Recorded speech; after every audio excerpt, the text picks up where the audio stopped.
سلام، من مهدیم و به کانال یوتیوب من خیلی خوش اومدین. تو این ویدیو میخوام بهتون یاد بدم که چجوری با استفاده از 2 متر پارچه میتونین دامن 3 طبقه بدوزین. پس بریم که با هم ببینیم.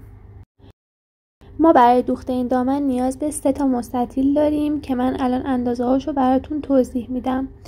برای عرض مستطیل ها باید اول از همه قد دامن رو داشته باشیم که قد دامن رو تقسیم بر 3 منهای اندازه کمر که 5 سانت هست میکنیم و به این شکل اندازه عرض هر کدوم از مستطیل ها به دست میاد.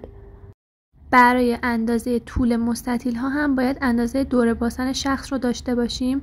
برای مستطیل اول دور باسن شخص رو به اضافه 20 تا 25 سانت میکنیم.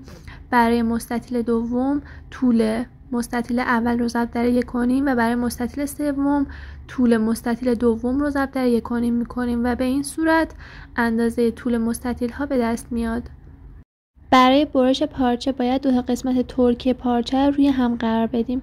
ترکی اون قسمتی که ریش نمیشه و تار و پودش هم از هم نمیره و اون قسمت از پارچه که ریش میشه هم باید روی هم قرار بگیره که همونجوری که توی تصویر میبینین قسمت بالای پارچه قسمتی است که ریش میشه و به طول پارچه قرار گرفته.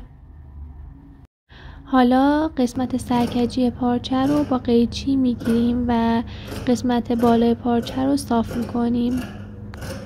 حالا باید طول مستطیل اول رو که دور باسن به اضافه 25 سانت بود روی پارچه علامت بزنیم.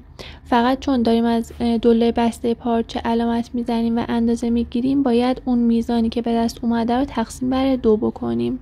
برای مثال اگر اندازه دور باسن شخص 100 هست ما این اندازه رو به اضافه 25 میکنیم که میشه 125 سانتی متر و 125 سانت رو تقسیم بر 2 میکنیم که میشه 62.5 و مقدار 62.5 رو از دلای بسته به سمت دلای باز پارچه علامت میزنیم. طول و عرض مستطیل دوم و سوم رو هم به همین روش روی پارچه علامت میزنیم و اگر که طول مستطیل سوم خیلی زیاد بود و از عرض پارچه بیشتر بود به اندازه‌ای که کم اومده از پایین پارچه برش میزنیم و بهش اضافه میکنیم. یک مستطیل هم برای کمر دامن برش میزنیم که طولش به اندازه دور باسن و عرضش به اندازه 5 سانتی متر باشه.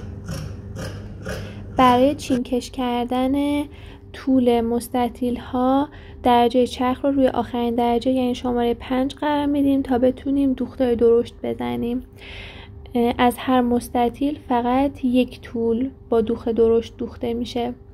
لازمه که 1 سانتی متر از لبه هر کدوم از مستطیل ها پایین بیاین و 2 دور دوخت درشت بزنید. بعد از اینکه 2 دور دوخت درشت رو روی طول مستطیل ها رفتیم حالا باید نخ زیری هر کدوم از مستطیل ها رو بکشیم تا چینکش بشن. الان من مستطیل شماره 2 رو چینکش کردم. حالا به لبه پایینی مستطیل شماره 1 وصل میکنم و شروع میکنم به دوختن. مستطیل شماره 1 و 3 رو هم به همین روش به مستطیل شماره 2 وصل میکنیم و فقط کمر دامن میمونه. کمر دامن رو هم به قسمت بالای مستطیل اول که چینکش کردیم وصل میکنیم و بعد قسمت پایینی دامن رو هم به اندازه 2 سانت میذاریم و دوخت میریم و دامن ما آماده است.